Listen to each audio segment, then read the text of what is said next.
People think the cruelty ended when the games were over, when the last gladiator fell, when the emperor raised his hand in judgment, when the sand was raked clean and the crowds filed out into the streets, drunk on wine and spectacle, their throats raw from cheering. They think that when the gates of the Colosseum closed and the torches were extinguished, that was the end, that the blood stopped flowing, that the violence ceased, but for us, that was when it truly began. My name does not matter. Names lose their meaning in places like this, in lives like ours. I was called many things by many people, but none of those names belong to me in the way a name should belong to a person, the way it is given with love by a mother who holds you for the first time, the way it is spoken with warmth by friends who know who you truly are. My name was a sound that men used to command me, to summon me, to reduce me to a function rather than a person. So I will not give it to you. Instead, I will tell you what I was, and that will have to be enough. I was a captive, a woman taken in one of Rome's endless wars, one of the countless campaigns that swallowed nations and spat out slaves. I do not remember which war anymore. They all blur together after a while, all the burning villages and broken families and long marches in chains. What I remember is arriving in Rome, being sold in a market where people examined my teeth and felt the muscles in my arms and discussed my value in terms that made me less than human. What I remember is being purchased not for a household or a farm, but for the quarters beneath the Colosseum, the tunnels and cells where the machinery of spectacle was maintained. I was to serve the women, not the patrician wives who sat in silk above the arena, fanning themselves and placing bets. I served the other women, the ones who existed in the margins of Rome's glory, the wives and daughters of conquered peoples. The women kept in the hypogum, the underground labyrinth beneath the arena, in rooms that smelled of damp stone and torch smoke and something else. Something older and darker that had soaked into the walls over years of use. These women were not there to fight. They were not there to die for the entertainment of the crowds. They were there for something else, something that happened when the games ended and the citizens went home and the gladiators. Those men celebrated as heroes. Those men whose names were chanted and whose faces were immortalized in mosaics came down from the sand, still covered in blood and sweat and the glory of survival. If you're still listening and believe these voices from the shadows deserve to be heard, stay with me. Subscribe, because what I'm about to tell you was never written in any scroll of Rome. No historian recorded it. No poet sang of it. But it happened. Every night, in the darkness beneath the greatest monument to Roman civilization, Rome loved its games. The entire city, from the emperor down to the poorest plebeian, loved the spectacle of the arena. It was more than entertainment. It was identity. It was proof that Rome was powerful, that it could command life and death, that it could take men from every corner of the known world and make them perform, make them bleed, make them die for the pleasure of citizens who had never held a sword themselves. The Colosseum could hold 50,000 people, 50,000 voices screaming as one, 50,000 pairs of eyes watching as gladiators fought, as criminals were executed, as animals were slaughtered, as the sand turned red and the air filled with the smell of blood and fear and burning flesh, from the bodies dragged to the spoliarium, the room of the stripped, where the dead were relieved of their armor and thrown into carts. The gladiators were slaves, most of them, prisoners of war, criminals, debtors, men with no other choice, but they were also celebrities. The best of them had fans. Women threw flowers into the arena when they won. Men imitated their fighting styles in the streets. Children played at being gladiators, swinging wooden swords and pretending to die dramatically in the dirt. They had names: Priscus, Verus, Spartacus, though not the famous one, just another man who took that name hoping it would bring him luck. They were slaves who had become something more through violence, through survival, through their willingness to kill or die for the entertainment of people who would never see them as fully human. And when they won, when they stood in the center of the arena with blood on their hands and the crowd roaring its approval, they were rewarded with better food, with wine, with the promise of freedom after enough victories, though that promise was rarely kept, and with access to the women in the cells. This was not written in the official records. You will not find it in Suetonius or Tacitus or any of the histories that Rome left behind. But everyone knew. The guards knew, the trainers knew, the lanistas who owned the gladiators knew, the women knew, and the gladiators knew. I arrived at the hypodrome in the middle of summer, when the heat made the stone corridors feel like the inside of an oven, when the air was so thick you could barely breathe. I was brought down through passages that twisted and turned, past cells that held animals that roared and paced, past storage rooms filled with weapons and armor, past chambers where mechanisms were maintained, the pulleys and platforms that lifted fighters and beasts into the arena as if they were rising from Hades itself. The women's quarters were at the far end of the hypodrome, in a section that was intentionally isolated from the main corridors, intentionally hidden. The room was large, stone-walled, with a low ceiling and no windows. Light came from torches that burned constantly, filling the air with smoke that made your eyes water and your throat burn. There were no beds, just piles of straw in corners where women could try to rest. There were no doors that locked from the inside, just an iron gate that the guards controlled, opening it when someone was needed, closing it when the women were not. When I first entered that room, there were maybe 20 women there. Some were young, younger than me, some were older, their faces lined with exhaustion and something deeper, something that went beyond physical tiredness into the realm of the soul. They did not greet me. They barely looked at me. One woman, middle-aged, with grey streaking her dark hair, gestured to an empty corner where I could claim space. That was all. I learned quickly that silence was the currency of survival in that place. You did not ask questions. You did not speak of what happened when the guards came, when the gate opened, when women were called out by name or simply pointed at and taken. You did not speak of the bruises, the torn clothing, the vacant eyes of women who returned hours later and curled into their corners without a word. You did not speak of the ones who did not return at all. You simply existed. You woke when commanded. You ate the thin gruel they brought once a day. You washed in cold water from a trough that was also used to water the animals. You sat in the smoke and the darkness and waited. Waited for the gate to open, waited for your name to be called, waited for the moment when you would be taken to serve your purpose, the purpose Rome had assigned you when it decided you were worth keeping alive. The games ran almost daily during the season. The schedule was posted in the forums, announced by heralds, celebrated by the population as if it were a religious festival, which in a way it was. The arena was Rome's temple, violence was its sacrament, and the gladiators were its priests, performing rituals of death for the spiritual satisfaction of the masses. During the day, while the games were happening, the women's quarters were quiet. We could hear the distant roar of the crowd, muffled by stone and earth, a sound like thunder that never stopped. We could hear the mechanisms groaning as platforms rose and fell. We could hear, if we listened carefully, the screams. Not all of them. Most were swallowed by the noise of the crowd. But sometimes, in brief moments when the crowd held its breath, waiting for a final blow, we would hear a man scream high and desperate. The kind of sound that comes from someone who knows they are about to die and cannot accept it. Some of the women in the quarters had been wives. Not all. Some had been daughters or sisters. But many had been married to men who were now gladiators.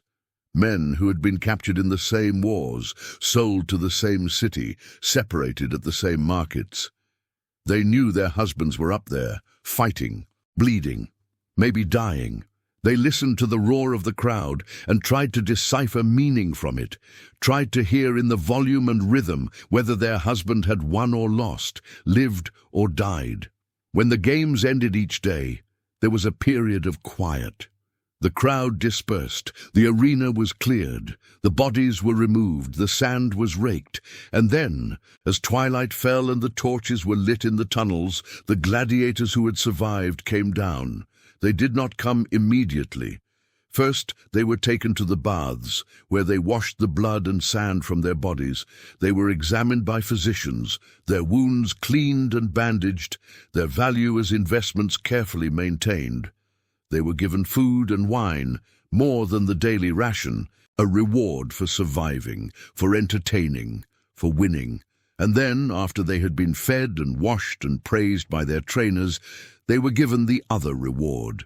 The gate to the women's quarters would open. A guard would enter, sometimes alone, sometimes with a gladiator beside him. He would point, sometimes he would call a name if he knew it.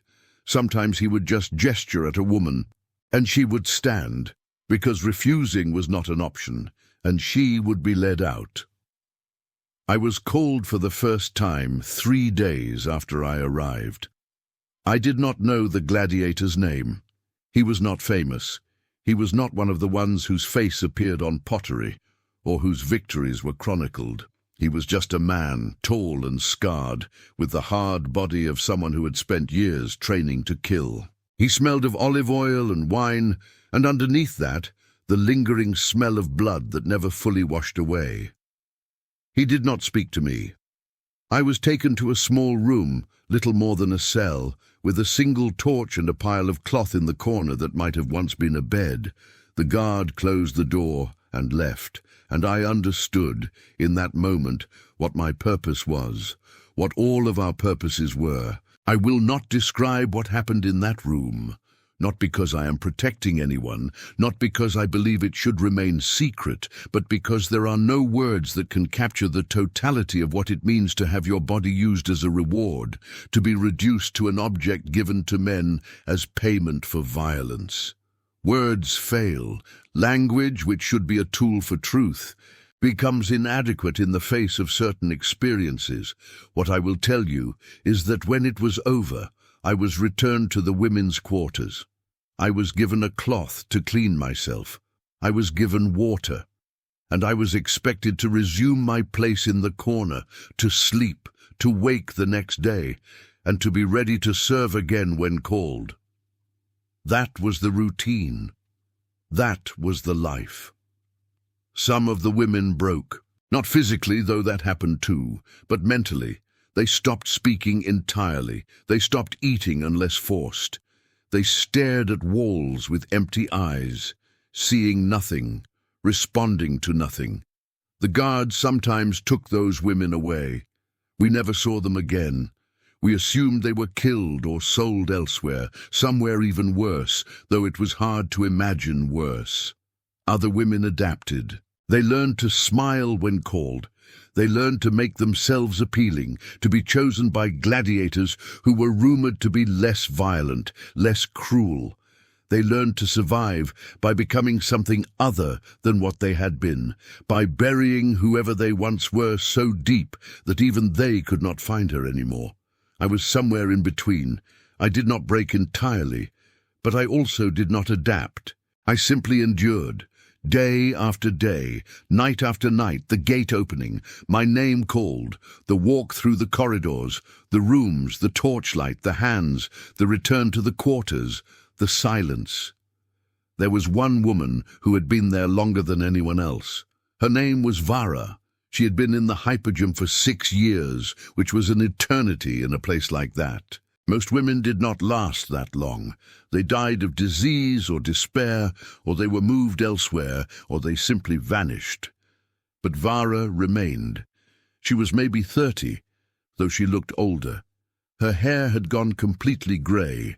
Her body was thin, almost skeletal. But her eyes were still sharp, still alert. Vara spoke rarely, but when she did, people listened. She knew things. She knew which guards could be bribed with small favors, which gladiators were dangerous even by the standards of dangerous men, which corners of the quarters were safest when the violence that sometimes erupted among us needed to be avoided. One night, Months after I arrived, I found myself sitting near Vara during one of the long stretches of waiting. The games had been particularly brutal that day. We had heard more screams than usual, more silences that followed screams. The mood in the quarters was tense, fearful. Women whispered prayers to gods they no longer believed were listening. Vara looked at me and said, in a voice so low I had to lean close to hear, "They will never speak of this." "Who?" I asked. "The gladiators. The ones who survive, the ones who win their freedom, if they ever do. They will never speak of what they did here. They will tell stories of their victories, of the battles, of the glory. But this?" She gestured around the room, at the women huddled in corners, at the stains on the stone floor that never fully came out no matter how much water we used to scrub them. "This will be silence." "Why?" I asked, though I thought I knew. "Because admitting this means admitting what they are. Not heroes, not warriors, just men who were given human beings as rewards for violence, and who took them. Some with guilt, some without. But all of them took. And that is not a story anyone wants told." She was right. I understood that even then, and I understand it more clearly now, decades later, when I am old, and those years in the hypodrome feel both impossibly distant and as immediate as if they happened yesterday. The gladiators needed to be heroes. Rome needed them to be heroes. Because if they were not heroes, if they were simply slaves forced into violence and then rewarded with more violence, then the entire structure of the games became something Rome could not afford to acknowledge. It became not entertainment, not spectacle, not glory, but systematic brutality built on the suffering of people who had no power to refuse. So the gladiators stayed silent, and we stayed silent, and history recorded the glory and ignored the rest. There was one gladiator who broke the silence, though not in the way you might think. His name was Marcus, though I only learned that later. He had been a soldier before he was captured, a member of a Germanic tribe that had fought Rome and lost. He was good in the arena, fast, smart. He survived fight after fight, accumulating victories, earning privileges, becoming known enough that people in the crowds recognized his fighting style. He was brought to the women's quarters many times. I was called for him twice. He was not violent in the way some were. He did not hurt us beyond the fundamental hurt of the act itself, but he was not gentle either. He was simply efficient, mechanical, as if he were completing a task required of him. But something changed in Marcus. I do not know what. Perhaps it was cumulative. The weight of too many fights, too many deaths, too many nights in rooms with women who looked at him with fear or emptiness or the false smiles of those trying to survive.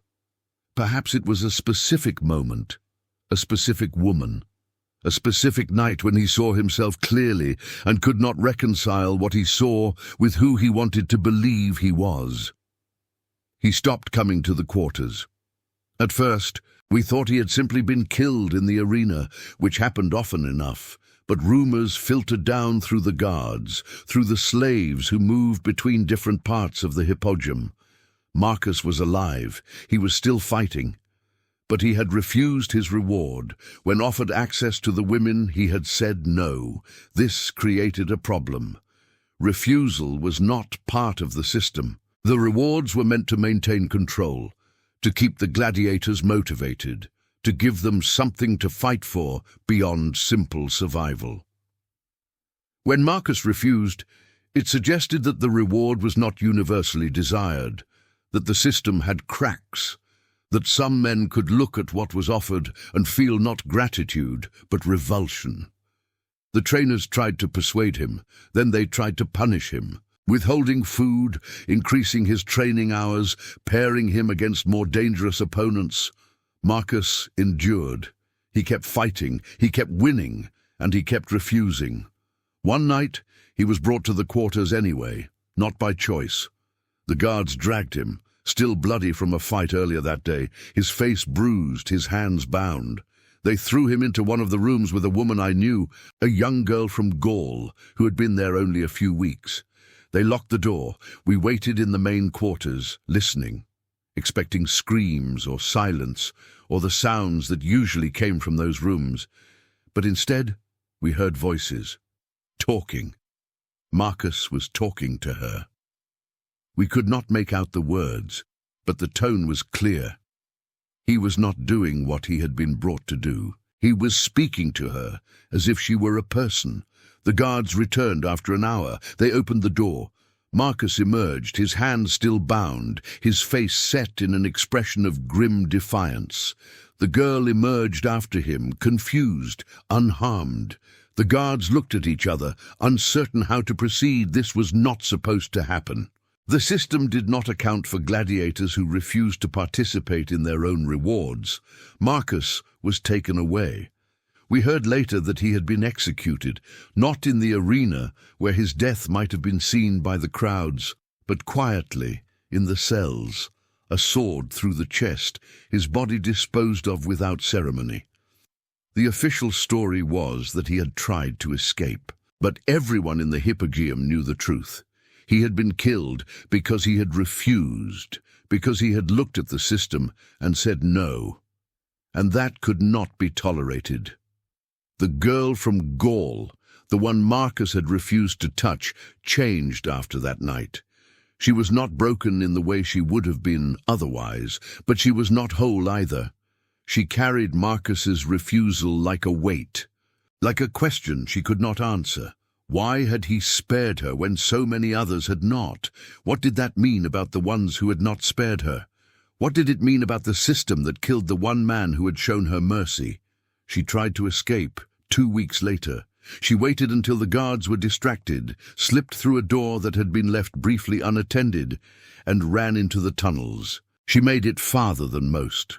Almost to the surface, almost to the streets above, but they caught her at the base of one of the great staircases that led up to the arena level, and they dragged her back down, and they made an example of her in front of all of us so that we would remember what happened to women who ran. I will not describe what they did to her. I will only say that afterwards, in the silence of the quarters, with her body still lying where they had left it as a warning, one of the older women began to sing. A low, mournful song in a language I did not recognize. Others joined, each in their own language, their own traditional songs of mourning. The guards did not stop us. Perhaps they understood that we needed this, that even they, brutal as they were, recognized that there are limits to how much can be taken from people before something essential breaks. We sang for the girl, we sang for Marcus, we sang for all the women who had been in those quarters and all the women who would come after. We sang because we had no other way to speak our grief, our rage, our absolute powerlessness in the face of a system designed to devour us. When the song ended, we returned to silence. The body was removed, the stone was washed, and the next day the games continued as if nothing had happened. I survived 5 years in the Hypogeum. I do not know why I survived when so many others did not. I was not stronger. I was not smarter. I was simply lucky in ways that are impossible to quantify. Eventually, I was sold to a household, transferred from the arena to domestic service, where the violence was different but still present, still constant. I am old now. I have outlived most of the people who owned me, who used me, who looked at me and saw an object rather than a person. But I remember the women in the quarters. I remember the smell of torch smoke and damp stone. I remember the sound of the gate opening. I remember the faces of men who had been celebrated as heroes and who came to us seeking rewards they convinced themselves they had earned. I remember the silence that followed, the silence that covered everything like a shroud, the silence that history has maintained because it is easier to remember glory than to acknowledge what that glory cost. History will only remember the roar of the arena, the gladiators, the emperors, the spectacle. It will not remember us. But if you're still here, if you have listened this far, then maybe you're one of the few willing to hear the voices that Rome buried. If you want me to continue, if you want to know what else happened in those tunnels, in those rooms, in the margins of empire, say it. Because there are more nights history refused to speak about, more women whose names were lost, more truths that need to be told before the last of us who remember are gone, and the silence becomes complete.